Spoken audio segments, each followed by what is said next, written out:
There is no need to reinvent the wheel every single session. Yes, it is nice to customize and be creative, but that doesn't mean you can't have go to poses and prompts that you can use for almost every session. Welcome to Off the Memory Card, the podcast where photographers talk about everything but taking photos, because photography is only 10% photos and 90% building a life and business you love. I'm Kathleen Burns. Let's dive in. All right, it is the end of March, and at least where I live, that means things are finally turning green. We're seeing more warm days, and my inbox is full of inquiries for prom and cap and gown sessions. So I consider this the calm before the storm. Right now, things feel manageable. I'm not drowning in editing. I'm not overwhelmed with gallery deliveries, busy rescheduling rain cancellations. But I also know what's coming. It's kind of like a repetitive cycle. Things are a little slow before spring, and then we're suddenly overwhelmed, which leads to exhaustion before slowing down again midsummer. And then it's like wash, rinse, repeat when it comes to the madness of fall. But in this episode, we're going to learn to work ahead so the future you isn't drowning. So let's start off with a little reframing of what this season means. We typically call it busy season, but maybe we should call it opportunity season. I don't know about you, but those words make me feel better already. At one time, my goal was just to survive it, but now I go in with a mindset that things will run well, they'll run smoothly, and I'm actually going to enjoy it. And with just a little prep work, you can do the same. The most important part of all of this is your schedule. Notice I said your schedule, not your client's schedules. You need to lock yours in first. So go ahead and pull up your Google Calendar or whatever you use. Maybe you use an actual planner made of paper. I really kind of miss doing things that way, like actually writing them down in a notebook. But if you're trying to work around other people's schedules, like kids or a spouse, then something digital like Google Calendar is the way to go. Anyways, go ahead and look at what days you need to block off. Say you have a kid who plays soccer and you know you do not want to miss those games. Make sure you block them off on your calendar.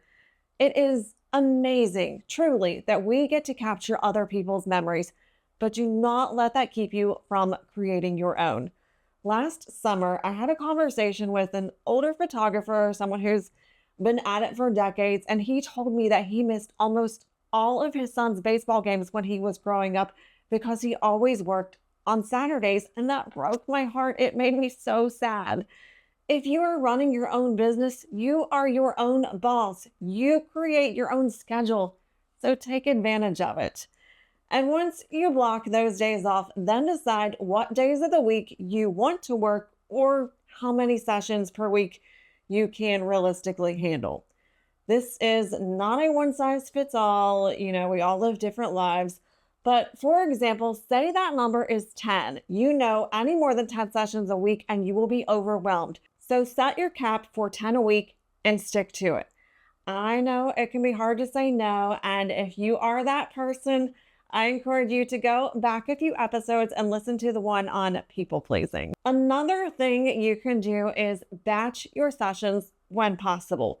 This might mean offering mini sessions, but it could also look like booking sessions back to back on the days you are able and willing to work. Maybe you only want to work 3 days a week. That way you can use the other days for editing and all of the other things that come with running a business. Also, don't forget to give yourself a day or two off. So if you are shooting 3 days a week, try to arrange your sessions in a way that gives you enough time between each session so that you're not constantly scrambling. I once heard someone say, if you don't control your own schedule, someone else will do it for you. And that is absolutely the case with photographers when it comes to busy season or opportunity season. So now that we've conquered the scheduling aspect of all of this, now let's talk about your offers. The best thing you can do to avoid overwhelm is to simplify them. If you are offering a ton of different package options, that is going to cause decision fatigue for your clients and more headaches for you. You will have people wanting to combine packages, create their own, and inevitably, you will be swimming in a sea of confusion. Just do not do that to yourself. And when it comes to session types, have clear options. For example, I offer a full 1 hour session or a half 30-minute session. Now, I do have a couple of more options for seniors because we do get a lot of people who want more than an hour or they want multiple sessions. But if we're talking about just prom or cap and gown, keep it simple. Decide in advance what your pricing is, what's included with that, and what your turnaround time will be. The less thinking you have to do during the busy season, the more energy you have for shooting. All right, moving on to workflow. So you start with the inquiry, then you have the session, then the editing, and then delivery. And the more of this you can automate, the better. I've said this before, but be sure to use booking software. You can use this for questionnaires, contracts, invoices, emails. It's all automated so that you are spending less time communicating with your clients and you will be way more organized too. I use UseSession. If you would like a free trial, I do have a link in the show notes, so be sure to check that out. But whatever you use, it is going to help immensely with the booking part of the workflow. All right, now when it comes to the actual shoot, something you can do in advance to save time and energy is creating a simple shot plan. There is no need to reinvent the wheel every single session. Yes, it is nice to customize and be creative, but that doesn't mean you can't have go-to poses and prompts that you can use for almost every session.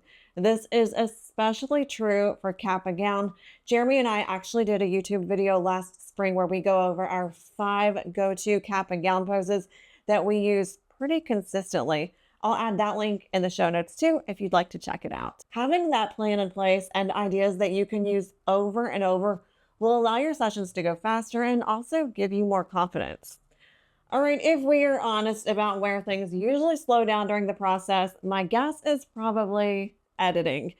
If you can come up with a process that works for you and stick to it, you will get through the editing process so much faster. Personally, I like to cull through the images and pick the ones that I plan to deliver, the ones I want to edit. Then I do all the basic editing so that I can sync them. I mean, who doesn't love a little copy and paste to speed up the workflow, right?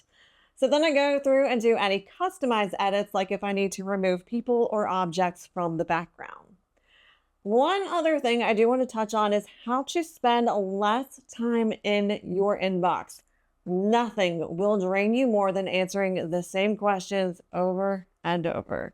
If you can create prep guides like simple PDFs or emails about what clients should wear, what they should bring, and what they can expect after the session, this will save you a ton of time and frustration. It also makes you look more professional and allows for a smoother experience. And finally, the best thing you can do for yourself as we head into the season is protect your energy. Be honest with your clients about turnaround times and remember to keep them realistic. Set aside communication hours. If you respond immediately to everyone, your brain will always be in work mode. You'll always feel like you're hustling and you'll never be able to truly relax. And I want to remind you again, you do not have to say yes to everything. And a little reminder for myself, rest is part of being productive. Running on fumes isn't good for your business and it's an exhausting way to live. So that is it for today. If you found this helpful, would you be so kind to leave me a nice review? It will help this podcast grow and I would appreciate it so much. Thanks again. I'll see you next week. Thanks for listening to Off the Memory Card. Don't forget to subscribe. And if you'd like some more support on your photography journey, head over to usethatcamera.com.